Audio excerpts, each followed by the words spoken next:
Deixa eu ver se tem alguma coisa aqui. Pessoal de fora. Sarita, onde que você vê aí se o pessoal está fazendo a pergunta? Está no canal do YouTube. Nossa, você tem o link? Eu acho aqui, vamos ver.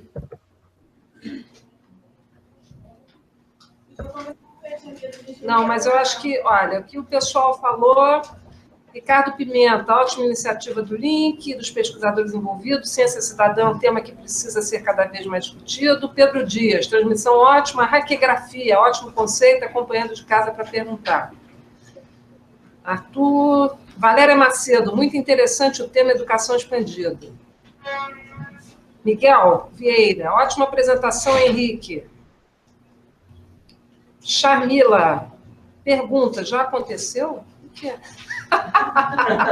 Jamila, como assim? Luca, Marcial, muito bom, conteúdo riquíssimo, bem sistematizado, valeu. Bom, vamos ver, de repente começa...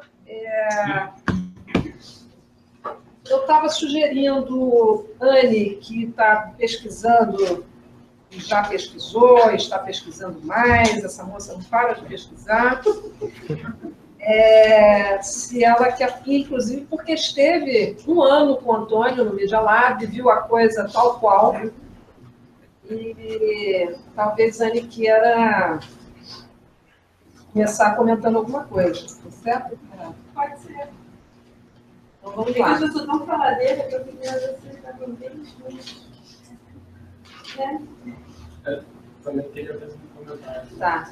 Então faz que eu estou vendo aqui onde... Deixa eu botar o microfone mais aqui pro meio. Tá, né?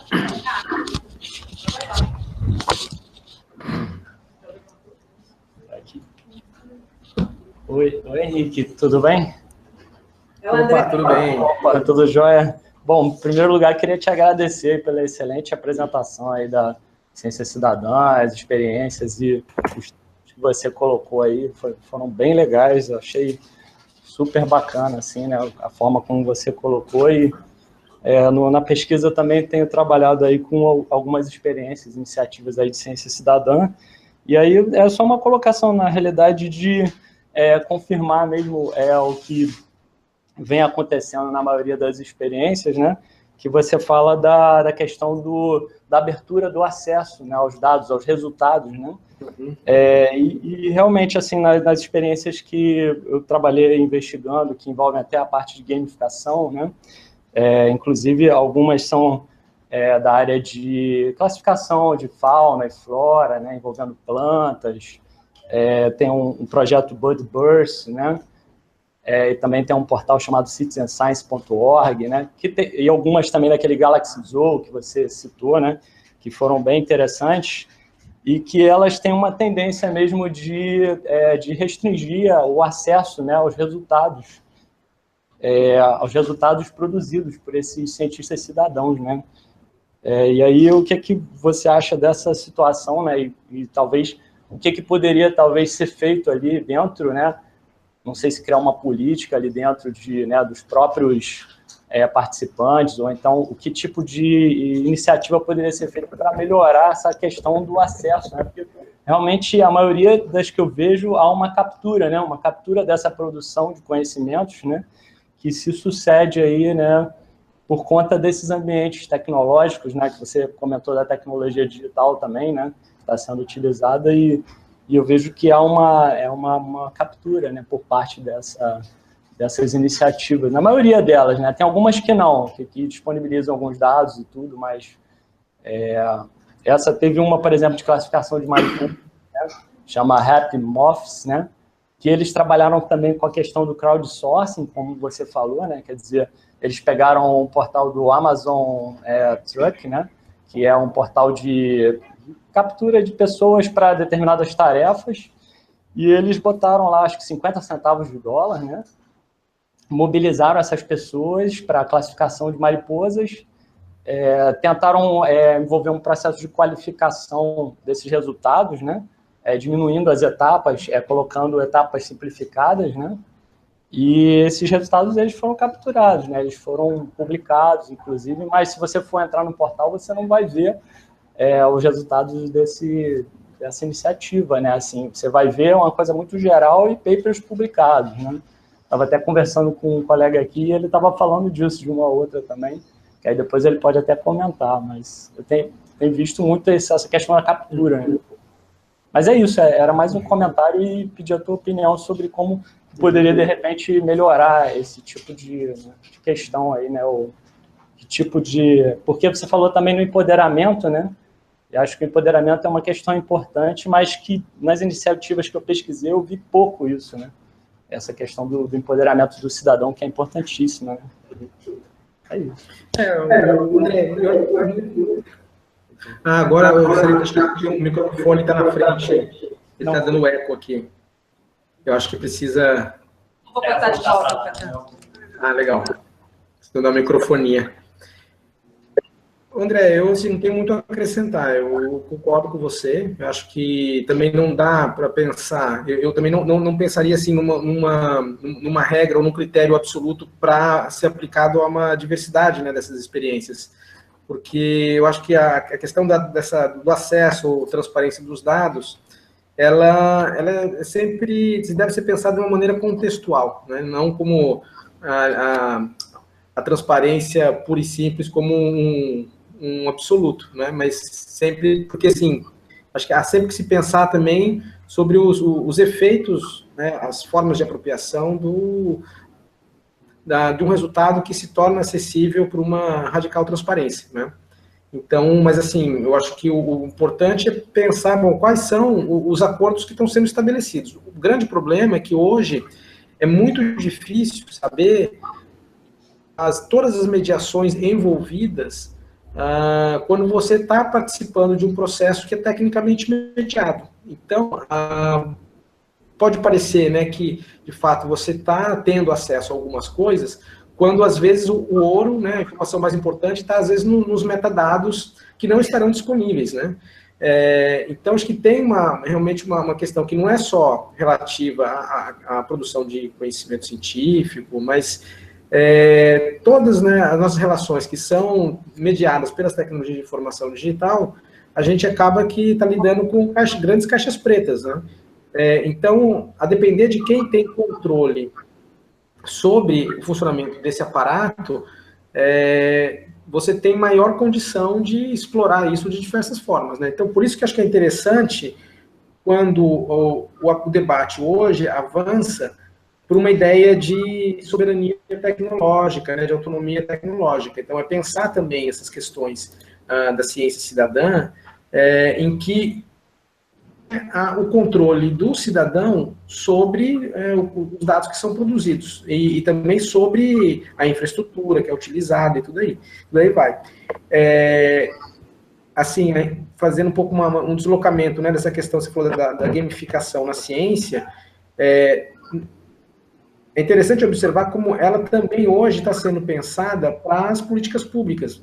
Então, né, também na discussão de inovação cidadã, hoje você tem um conjunto todo aí de projetos que estão discutindo a gamificação como forma, né, de engajamento dos cidadãos em ações de governo.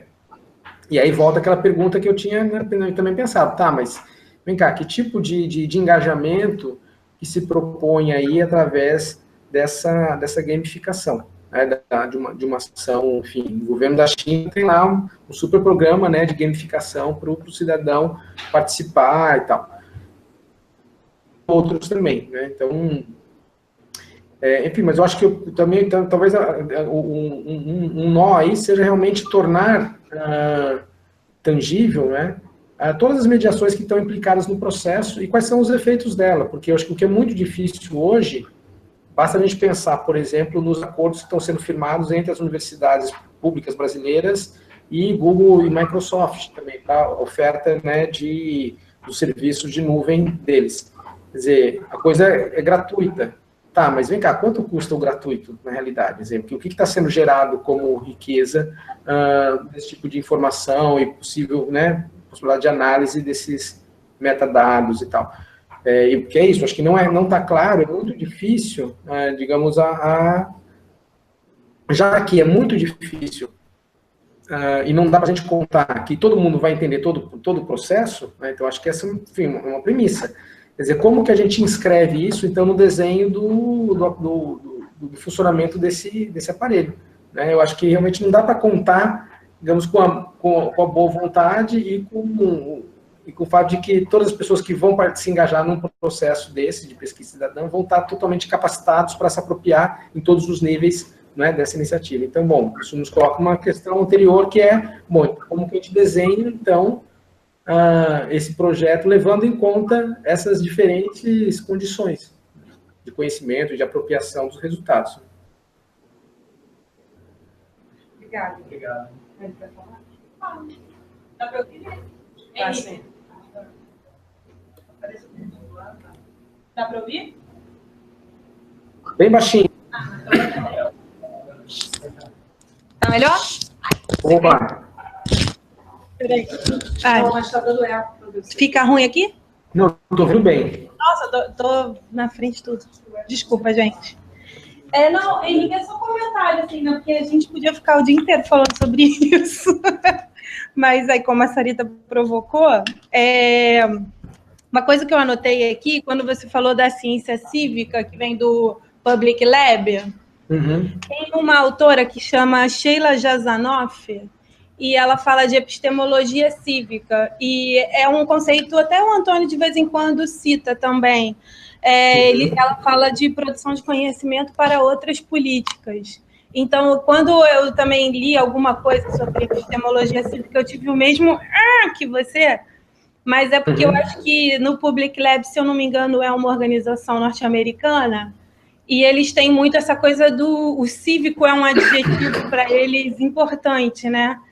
Assim como também quando eu cheguei na Espanha e se falava muito de cidadão, aquilo também me dava uma certa estranheza, digamos assim, a popularidade do termo, e talvez a gente não utilize tanto aqui, né? Daí uma coisa que também é um pedido de colega, se você pudesse disponibilizar o livro verde do Socientize, né, que é o que fala assim, do Horizonte 2020, onde tem essa definição da ciência cidadã. Sim. Eu até já pesquisei, mas eu não achei ele online não para baixar. Achei só o livro branco. Enfim, uma coisa que, assim, comentário de colega, né? Quando você fala do Media Lab como tendo um esforço de...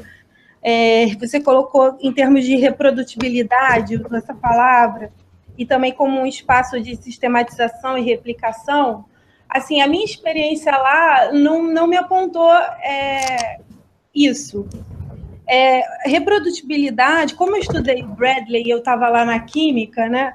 Então, o termo de reprodutibilidade em algumas áreas tem muito a ver com como você conseguiu o mesmo resultado que um pesquisador anterior fez.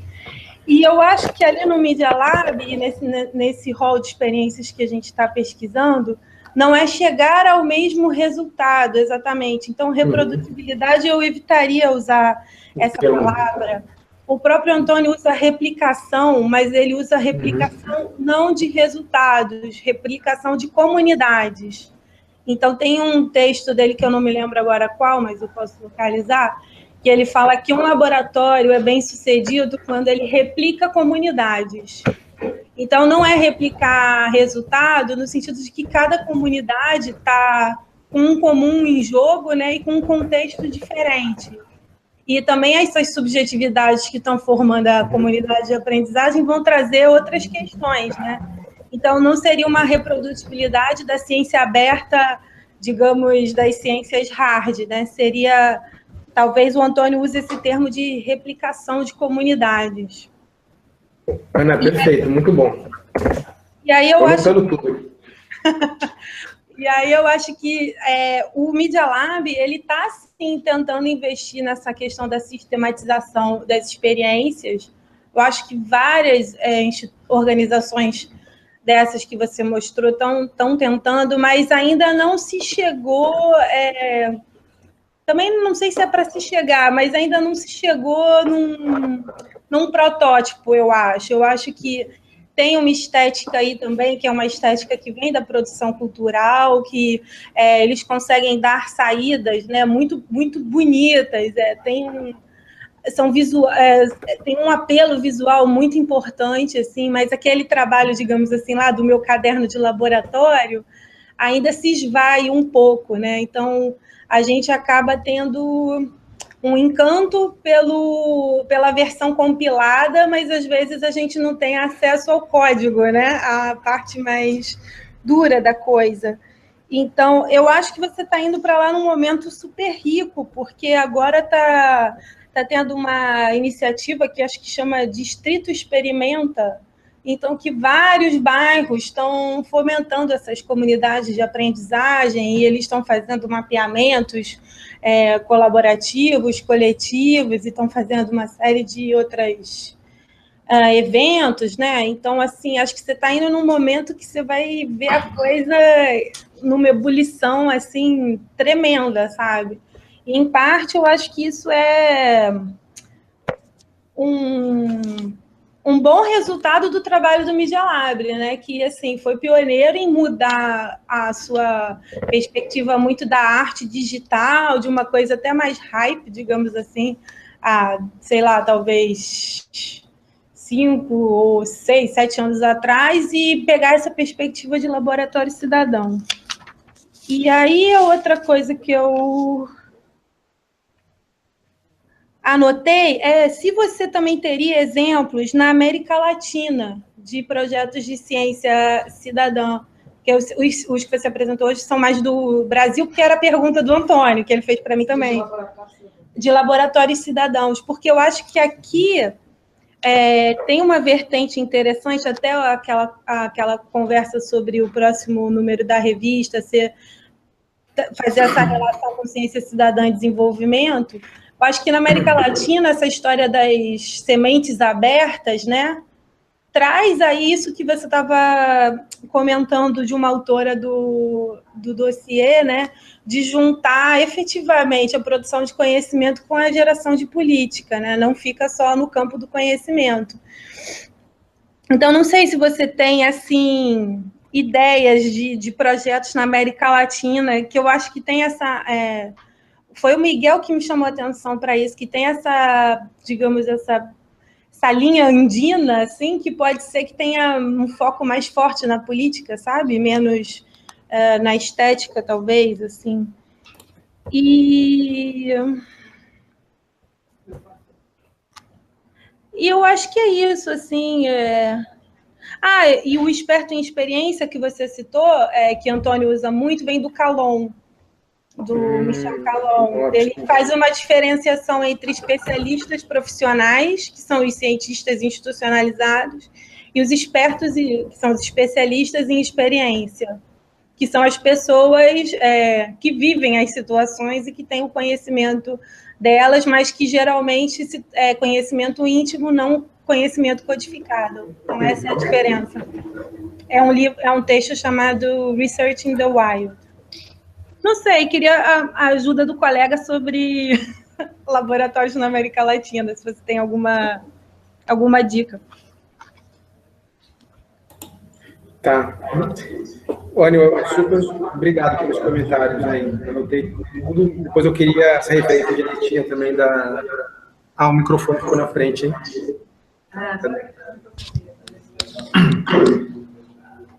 Dá uma microfonia para mim aqui. Melhorou? Alô? Ok. Um pouco, Sarita, acho que... Ainda não? Alô? Tá. Tá. Então, mas depois eu queria também essa referência da Sheila Javanova, né, que você comentou. E assim, sobre as experiências na América Latina, eu conheço pouquíssimo, Anny, eu nem seria capaz de citar para você de cabeça, assim, um pouco a minha expectativa, né, isso aconteceu, acho que parcialmente com a produção do dossiê, foi de ter algum contato agora, de começar esse processo também de pesquisa.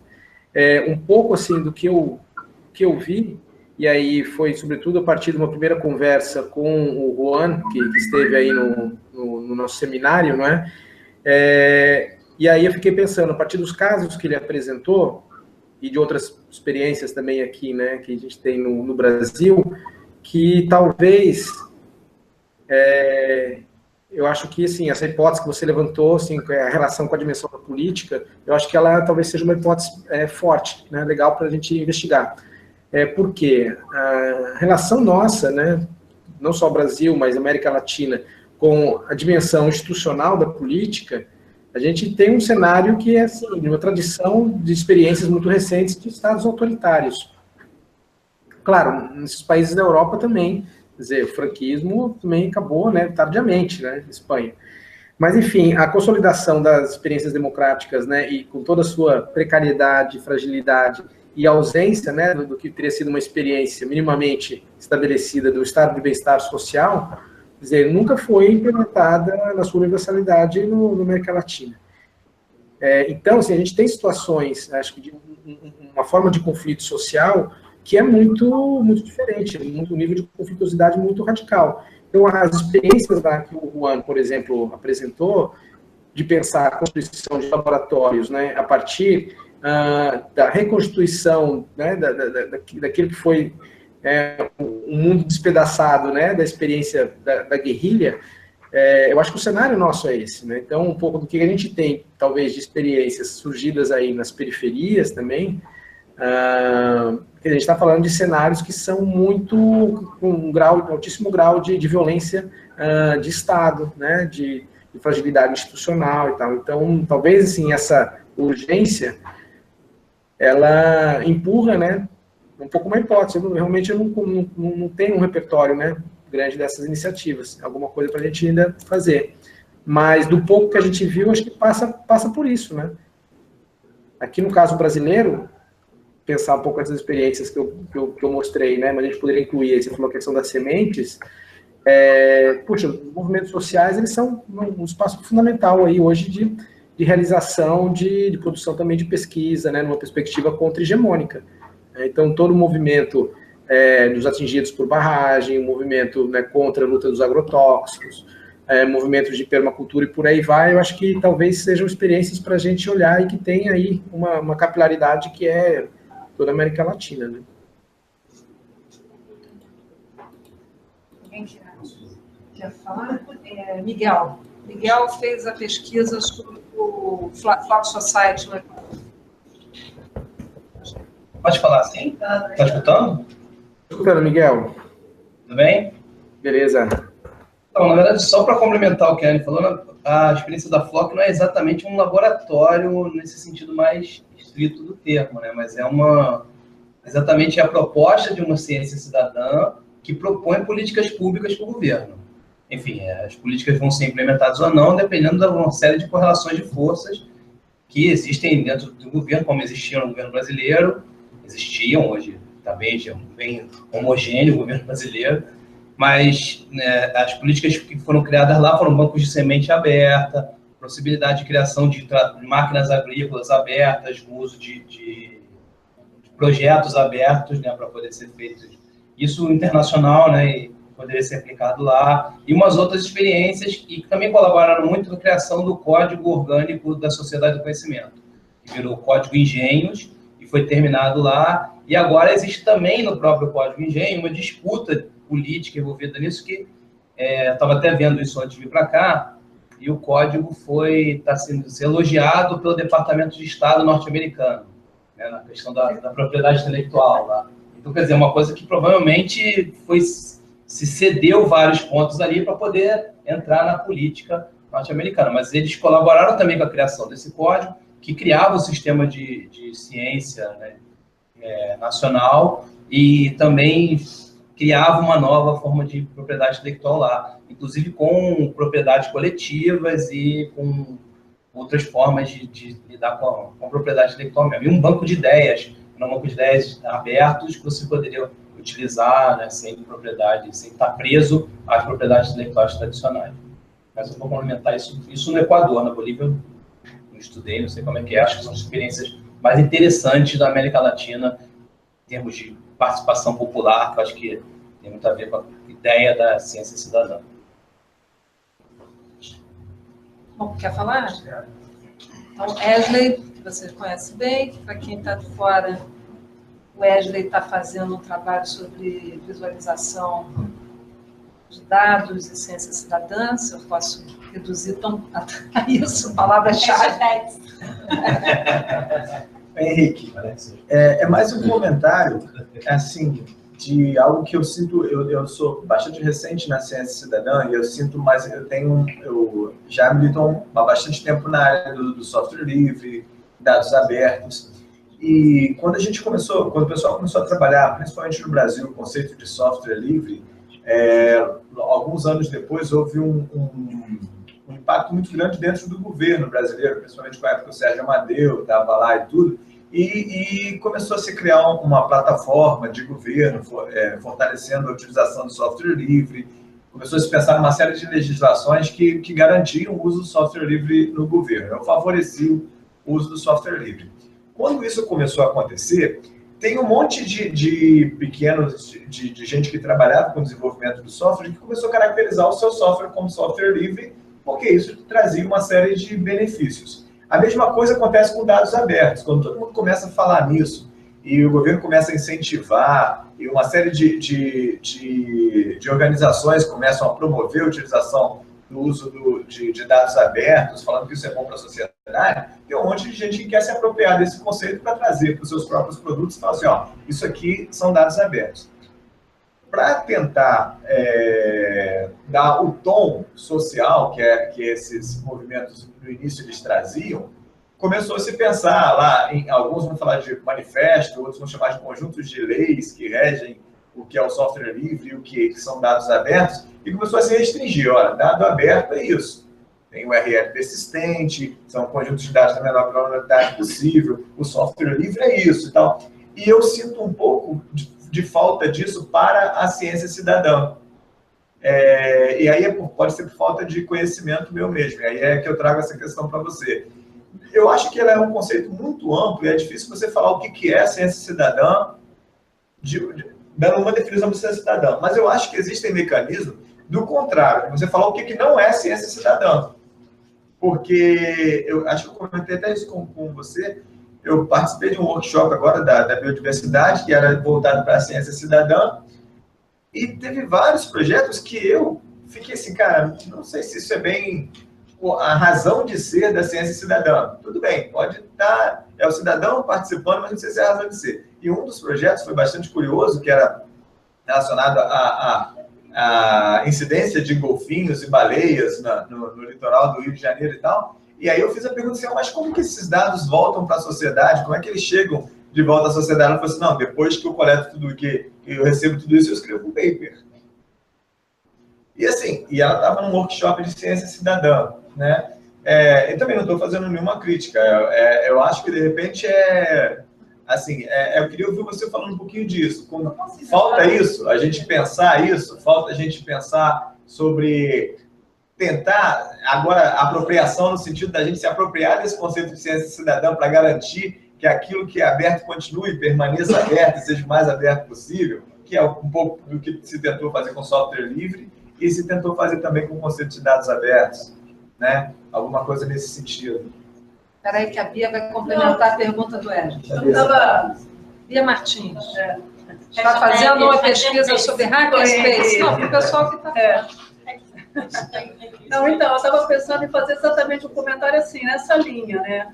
Que eu submeti o paper aí desse dossiê, e um dos pareceres que eu recebi, assim, o parecerista, ele me cobrava de falar da ciência cidadã, dessa ciência na qual uma instituição científica chama os cidadãos para participar. Ele sentiu que havia falta disso no meu texto, mas, na verdade, eu estava falando que queria fazer uma hipótese, né, de um link entre o trabalho dos hackerspaces e a ciência cidadã, pensando, né, no que a Sarita fala como ciência cidadã participativa, né, que teria, assim, realmente... democrática. Pragmática e democrática. Democrática, isso.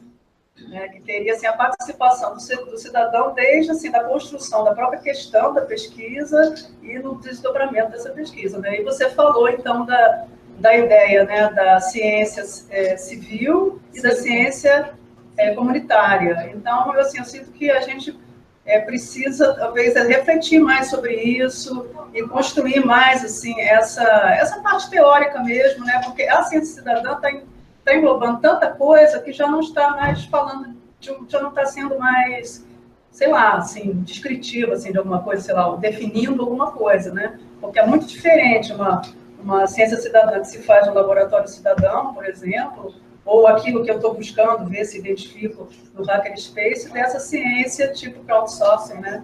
Onde o cidadão só vai lá e cede seu computador ou ajuda a encontrar as estrelas, alguma coisa desse tipo. Então, acho que emendando aí com a pergunta do Wesley, né? Vou emendar também. Vai emendar. Virou debate. Vou emendar aqui. Não, eu acho que essa é a discussão, né? Quando a Anne defendeu a tese dela, que foi exatamente pegando 3 grandes eixos de cadernos de laboratório, né? O mais tradicional do Boyle, passando da ciência aberta, do movimento da ciência aberta do Bradley, né? Até o experimento aí já proposto pelo Antônio, né? Dos laboratórios, dos cadernos de laboratório cidadão. Eu acho que aí a gente já tem um pouco esse espectro, né? Isso que eu coloquei inspirado em vários outros textos, mas é o que a gente vê agora. Quer dizer, eu acho que a gente tem um eixo que da ciência cidadã, no seu conceito mais tradicional, que é de um grande crowdsourcing, onde a ideia é de participação, no sentido de você chamar os não especialistas para darem contribuições a projetos de pesquisa, sem que o próprio conceito de ciência, os próprios eixos, as próprias bases epistêmicas, né, desses projetos sejam colocadas em xeque, até você chegar ao experimento do laboratório cidadão, onde me parece que aí você tem a ideia de laboratório, ela tem por trás uma ideia de experimentação, por um lado. Então, você, na verdade, está ali propondo, experimentando, e a ideia do próprio protótipo é exatamente essa. Você está experimentando novas práticas, né? E, ao mesmo tempo, você está produzindo conhecimento e se valendo também de outras bases epistêmicas de conhecimento. E me parece que a boa parte desses experimentos, eles têm um componente não só político, em 2 sentidos, né, que o Antônio até fala, sair do protesto à proposta, ou seja, tem o elemento da resistência e da luta, normalmente tem esse componente, e procura cada vez mais também ser propositivo no sentido das políticas. E, portanto, eu acho que a gente está falando de coisas que podem parecer muito distintas, mas eu acho que, por exemplo, na nossa experiência lá no projeto em Ubatuba, eu acho que a gente tentou um pouco fazer, associar esses 2 eixos, né? Por um lado, a gente ter como um dos interlocutores importantes a chamada comunidade científica, ou as comunidades científicas, mais no seu aspecto mais tradicional, né? E a gente aí viu que, na verdade, os nossos interlocutores mais importantes, quando a gente estava falando de agendas locais de desenvolvimento, não eram aquelas comunidades científicas situadas nos espaços mais tradicionais das universidades, etc., mas aqueles que, com uma formação científica e se valendo dela, ocupam outros tipos de espaço que têm a ver com a gestão pública, com as organizações não governamentais, com os coletivos, etc., etc. E eu acho que a gente aí tentou um pouco fazer uma experimentação de juntar essa ideia de uma abertura da ciência, mas uma abertura da ciência para também ouvir ou escutar outras bases cognitivas, outras bases epistêmicas. Aí eu acho que essa aí é uma chave importante que talvez ligue esses 2 tipos de visões, né, que hoje que é um grande termo guarda-chuva que abriga essas perspectivas tão distintas. Então, isso eu acho que é uma primeira questão que a gente está vendo uma coisa em movimento mesmo, que a gente está vendo coisas novas surgindo, algumas coisas que já estavam aí e que estão assumindo uma nova dimensão, eu acho até por conta da crise, né, de situação de crise geral que a gente vive hoje e que precisa de novas bases para responder essas questões, ou seja, a base de conhecimento, os experimentos também de políticas que a gente viu até então, eles não estão conseguindo responder mais. E eu acho que por isso esses experimentos ganham uma nova dimensão, alguns que existiam de uma maneira um pouco mais periférica e que hoje ganham um espaço maior, né? Inclusive, eu acho que alguém falou aqui, eu não me lembro mais quem, aqui na discussão, acho que você mesmo, quando a Bia, por exemplo, está estudando essa questão dos hackerspaces, evidentemente que você vê vários outros formatos que são dos makerspaces, dos Fab Labs, etc., que são outros tipos de apropriação que usar dessas formas de produção coletiva e criativa para também responder essas formas de produção de valor do capitalismo contemporâneo. Mas eu acho que isso a gente nem está tratando aqui. Agora, a outra questão que eu acho importante é qual é o poder de transformação desses experimentos, no caso, principalmente dos laboratórios cidadãos e na sua relação com a ciência cidadã, quando a gente vê que são experimentos localizados, situados, que estão no espectro, que eu diria, das micropolíticas, das ações moleculares, né? E a gente viu, né, como é que essa questão das escalas, elas podem ser um limitador ou não, ou seja, eu acho que tem toda uma via aí também que aposta no poder de transformação, de criar um outro tipo de institucionalidade que exatamente ele é construído pelas beiradas, né? Mas isso eu acho que é uma pergunta que não é para... A gente não tem essa resposta, porque eu acho que a gente está vendo... Né? Eu acho que essa crise da democracia representativa, das instituições, também está colocando num novo lugar político esse tipo de experimentação, ou seja, uma resposta no campo da produção de conhecimento, mas também no campo das práticas políticas, como você mesmo apontou. Quando a gente vê o caso do Equador, ele procurou dar essa resposta numa escala mais ampla, porque a proposta ali era se contrapor a um capitalismo cognitivo a partir da construção de uma economia social do conhecimento. E ali, no eixo central dessa estratégia, estava exatamente a ciência aberta e a ciência cidadã.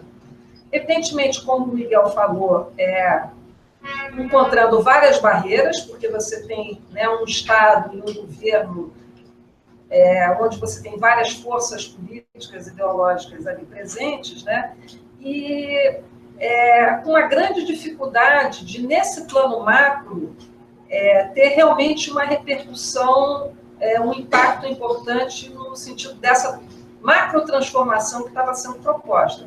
Por outro lado, esses experimentos que foram feitos, isso até o Michel Bauwens, a gente fez uma entrevista com ele, e ele um pouco frustrado com os resultados, porque ele participou ativamente, mas mesmo ele acredita que o que foi feito e continua sendo feito on the ground, ali no território, tem um poder de transformação que está lá e que, por si só, já tem uma implicação, já tem um impacto político e social importante, né? Enfim, então, acho que eu, pelo menos, tenho me feito essa pergunta, né, dessa questão das micropolíticas, a questão das escalas e o poder de transformação desse tipo de experiência. Então, é mais uma reflexão, não são perguntas, eu acho que é mais para a gente aproveitar aqui a oportunidade. Então, pronto, vou sair da cadeira. Vou pegar aqui. Coloca com você. Então, acho que a gente tem também fazer um comentário, né, sobre essas intervenções. De fato, quando a gente fala de ciência cidadã, acho que há uma dificuldade de uma delimitação conceitual, né?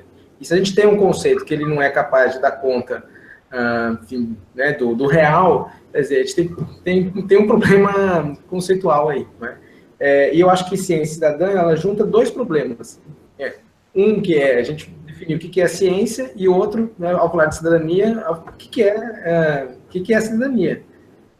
Então, tem uma dificuldade aí que é tudo que os exemplos, né, porque o Wesley comentou, né, a gente falou sobre participação, a gente tem a mesma dificuldade para definir, por exemplo, o que é democracia, o que é participação democrática. Será que aquela iniciativa ela é efetivamente democrática? Será que é uma participação? Enfim, então, quando a gente fala de democracia, né, como um conceito que ele é muito amplo, as formas concretas que são utilizadas ali, né, e descritas com esse conceito, elas também são extremamente distintas, né? Agora, isso, por um lado, faz com que, de uma duas, né, ou abandonemos o conceito, ou utilizemos ele de uma forma que seja mais descrita mesmo, tentando delimitar melhor aquilo que a gente está tentando designar. Então, eu acho que há um pouco a experiência ali no texto recente que eu li, esses dois textos que vão entrar aí no dossiê, essas autoras elas fazem essa tentativa. Então, elas estão falando de ciência cidadã, mas enfim, adicionam uma série de qualitativos para tentar delimitar melhor o campo.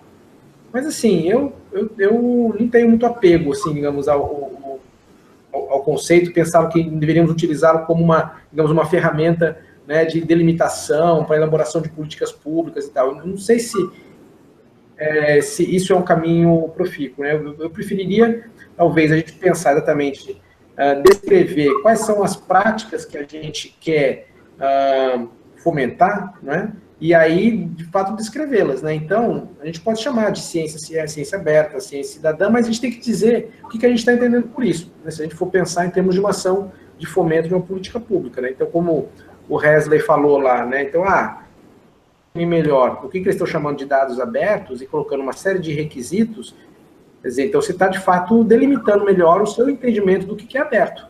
Quer dizer, você publicar um documento, né, na web como PDF é suficiente, né, para ser dado aberto? Tem gente que vai falar, olha, não é, porque eu não consigo transformar aquela informação numa tabela, isso dificulta a interoperabilidade, por aí vai. Então, enfim, de fato, tem muitas nuances nessa caracterização, assim como a gente tem muitas nuances numa tentativa também de caracterizar o que é um regime democrático, e que não é. No entanto, a gente segue utilizando esse conceito com todas as suas dificuldades. Então, acho que, de fato, talvez o esforço aí seja sempre de tentar qualificar. E aí, um pouco na fala, né, o exemplo que o Wesley trouxe, do caso ali daquela pesquisa, né, em que os dados vão ser coletados, tratados e tal, e depois ele só vai ser disponibilizado para as pessoas que participaram da pesquisa na publicação científica. Quer dizer, a pergunta que eu faço aí é, bom, qual é o conceito de cidadão que essa pessoa tem quando ela fala, né, que ela está fazendo ciência cidadã e essa pessoa está participando no fornecimento desse dado?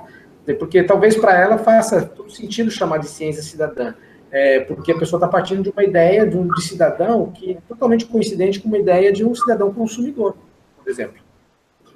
Então é isso, né? A gente fala a ideia desse cidadão, ela não está bem definida, né? E é por isso que a gente tem eu acho que essa dificuldade de qualificar, né? Porque as pessoas também estão partindo de entendimentos muito distintos sobre a definição da democracia, sobre a definição do que é participação, sobre o que é exercer a cidadania, né? São contextos e experiências também de um referencial político muito distinto, né? Então, realmente cria uma dificuldade, né? Então, acho que talvez, assim, pensando como... eu não gosto muito, assim, um pouco da ideia de trabalhar com uma bandeira, né? A bandeira da ciência aberta ou bandeira da ciência cidadã, porque ela cria uma espécie de uma armadilha. Preferível, assim, apontá-la, né, como norteador, mas aí, de fato, tentar qualificar o que a gente está querendo dizer por isso, né? A caracterização mesmo dessas experiências. E aí, assim, né,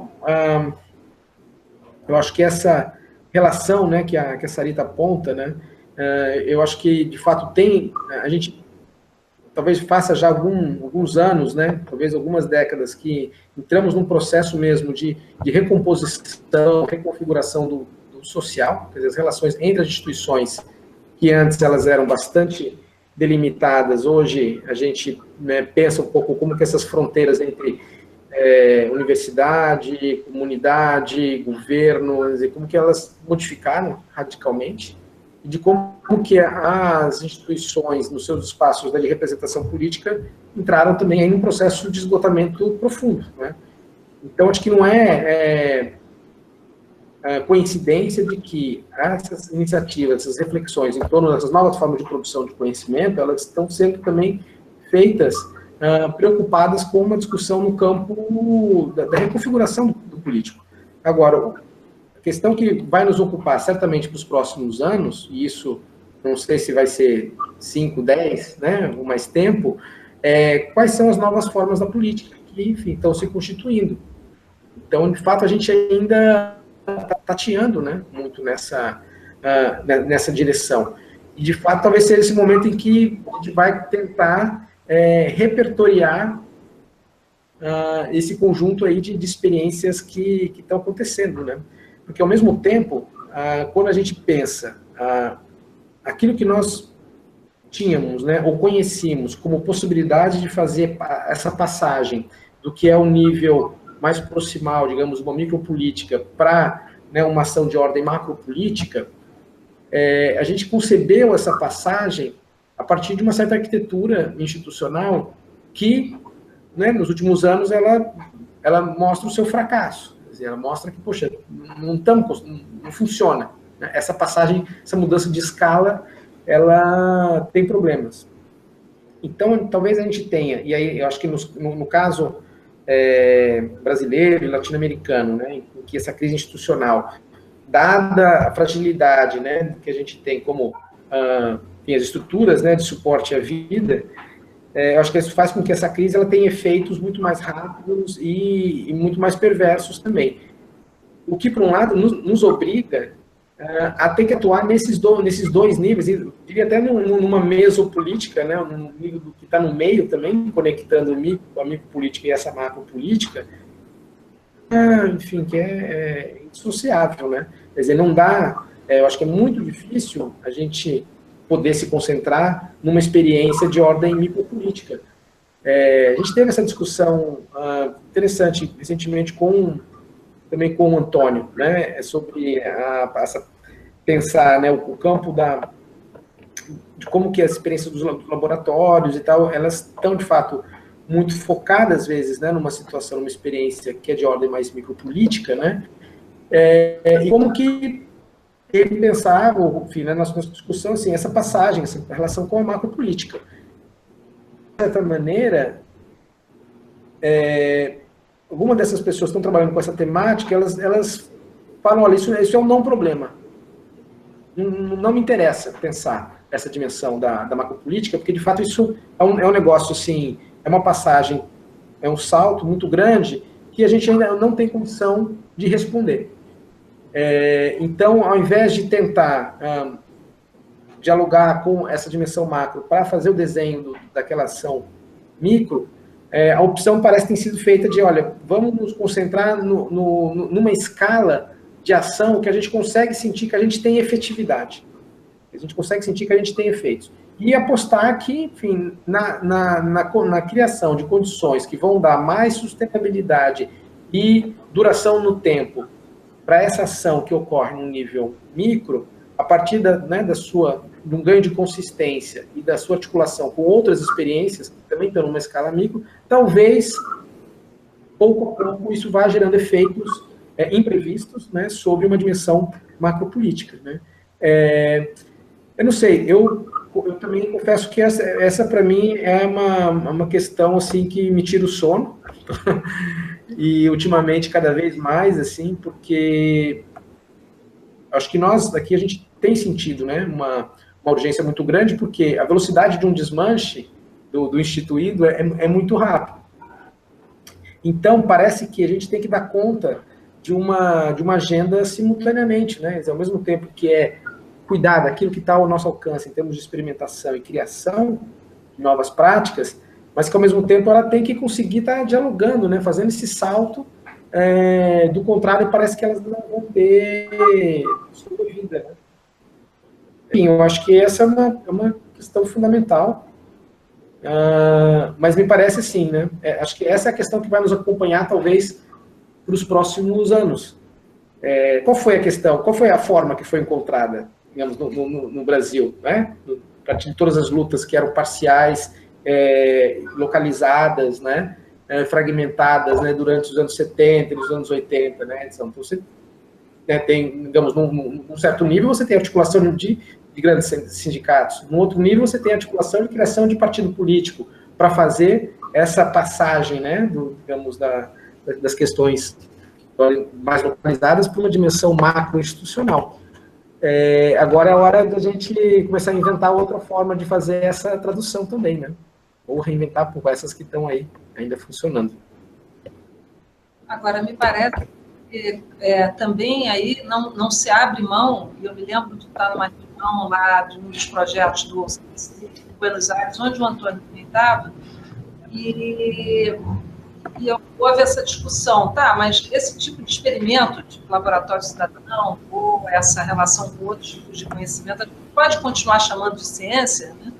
E aí a discussão toda foi, nós queremos disputar, né, o que se entende por ciência. É um tipo de ciência, mas você tem outros tipos de ciência, né? Perfeito. Eu acho que é uma coisa.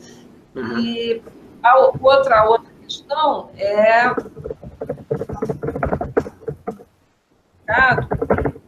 usar menos o termo participação, porque participação é sempre a ideia de inclusão em alguma coisa, e mais a ideia de coprodução, ou seja, que é justamente essa ideia de você estar colocando diferentes tipos de conhecimento, atores, lugares, etc., nessa ideia do entre todos, né? Colaborando, enfim, muito mais do que você ter a participação de um grupo em algo que é externo a esse grupo. Boa. Ótimo. Eu acho que é isso mesmo, né? Quer dizer, fundamental disputar o sentido de ciência, né? Exato. Quer falar? Yara? Mexeu, eu olho. Não. Deixa eu ver se tem alguém aqui online, o pessoal que está online, agora junto. Quem aí que quer... Não, quem aqui tem 9 pessoas agora. Quer comentar mais alguma coisa, Enrico? Não, acho que, puxa, eu gostei bastante, assim, da conversa. Acho que as intervenções foram boas para seguir aqui organizando esse material. Eu espero realmente que não tenha prejudicado vocês, assim, com a ausência, que tenha conseguido, né, virtualmente passar aqui um pouco, né, a minha exposição, o material todo para vocês. E que foi muito interessante, assim, eu gostei de preparar esse material, que foi, de alguma maneira, um esforço novo para mim, né, elaborar essa narrativa, porque antes de fazer isso aqui, eu fui reler aquele texto que eu tinha escrito, né, que foi publicado acho que em 2014, né, sobre ciência cidadã também. Nossa, e já assim, já está numa coisa completamente diferente, né? Então, é muito legal ver assim, como que, naquele momento, né, um pouco aquilo que eu também estava chamando de ciência cidadã, ela dava conta de uma coisa, assim, né? Hoje eu vejo que já é outra coisa, já tem outros problemas, outra densidade que naquele momento eu ainda não tinha tomado contato, né? Acho que tem e assim, acho que o que interessa um pouco para mim seguir, né, perseguindo um pouco essa discussão, é bem essa tensão, né, que acho que a Sarita colocou aí também, que é não perder de vista, né, o contexto mais amplo em que elas estão inseridas, né? Então há aí uma tensão interessante, que é entre o campo, né, dos estudos sociais da ciência e tecnologia, com esse debate no campo da teoria política, né? E o fato de que essas coisas estejam acontecendo meio que simultaneamente nesses dois terrenos, fala realmente para nós, né? Então, sei lá, pensar um pouco a discussão que o Latour fazia já há anos atrás, né, sobre uma nova Constituição, quer dizer, de pensar em novas soberanias. Quer dizer, isso está acontecendo, é um debate que está no campo dos estudos da ciência e na teoria política. De fato, talvez os problemas que vão nos acompanhar ainda para os próximos anos, né? Bom, eu queria aproveitar, o André está perguntando aqui se os slides você colocou lá naquele seu pad, o link, graça. Depois você manda em PDF, alguma coisa, a gente... Mando. Legal. Mando sim. Queria dizer também que nós fomos convidados a participar, né, do grupo aqui, várias pessoas, mas foi aprovado, podemos desenvolver vários outros, num programa, numa rede latino-americana de cooperação de conhecimento, que é exatamente experiências ibero-americanas, na verdade, envolvendo conhecimentos especialistas e não especialistas. Os argentinos que puxaram, mas tem gente da Colômbia, da Venezuela, do Brasil, do Chile, são vários países, aguardando no âmbito do programa CITED-D, que é um programa ibero-americano. E se for aprovado, acho que vai ser uma boa oportunidade para a gente fazer essas trocas, conhecer melhor esse terreno, que, aliás, é um objeto também do estudo, da pesquisa de pós-doutorado da ANE. Um pouco também o Henrique vai estar trabalhando nessa coisa, né, americana.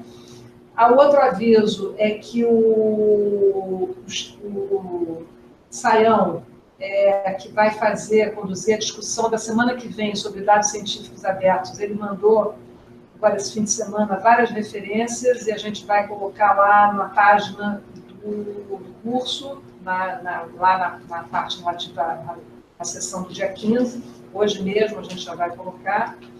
E a outra coisa que eu falei no início desse nosso encontro é que eu acabei de vir de uma reunião lá em Londres sobre um projeto chamado LEARN, que é um projeto sobre gestão de dados científicos abertos, no âmbito exatamente desse programa europeu Horizonte 2020, com a participação, são vários países participando, mas teve participação da CEPAL, que é a Comissão Econômica para a América Latina e o Caribe, baseada no Chile, e que eles fizeram várias partes desse projeto aqui no âmbito latino-americano. Então, em Londres, agora, foi apresentado o resultado final, que são as propostas de políticas para adoção e gestão de dados científicos abertos, e o coordenador na CEPAL desse projeto, o Walter, eu não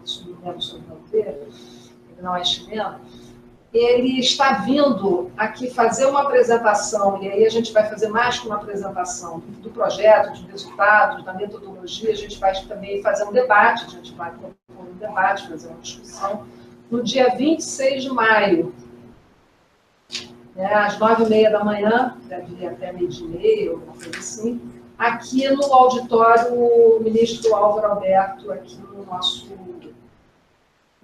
da TEC, auditório do CBPF. A ideia é convidar não só gente aqui do programa, mas gente de outras instituições, vamos chamar amplamente, inclusive dirigentes de instituições, enfim. E eu acho que seria muito legal quem puder vir, depois assim que a gente tiver o material de divulgação, eu vou repassar para vocês ajudarem a divulgar, porque eu acho que é uma oportunidade, uma coisa em âmbito internacional que vem com muita força. E eu acho que a gente pode aproveitar, inclusive, a próxima sessão, que é do dados científicos abertos, para já preparar algumas questões até para essa reunião do dia 26. Tá? Então, estão todos convidados, mas assim que o material de divulgação estiver pronto, a gente divulga. Vamos tentar transmitir, provavelmente, também, mas, evidentemente, que está aqui é mais interessante. Ok, gente. Então, Henrique, valeu, muito obrigada, apesar de todos os problemas que te impediram você conseguir fazer essa apresentação. Evidentemente que teria sido muito mais agradável ter você aqui com a gente, depois tomar um chopp, mas vamos ver se você vem no dia 24 de maio, que vai ser a defesa de doutorado do André Brasil, que é justamente sobre experiências de gamificação na produção colaborativa de conhecimento.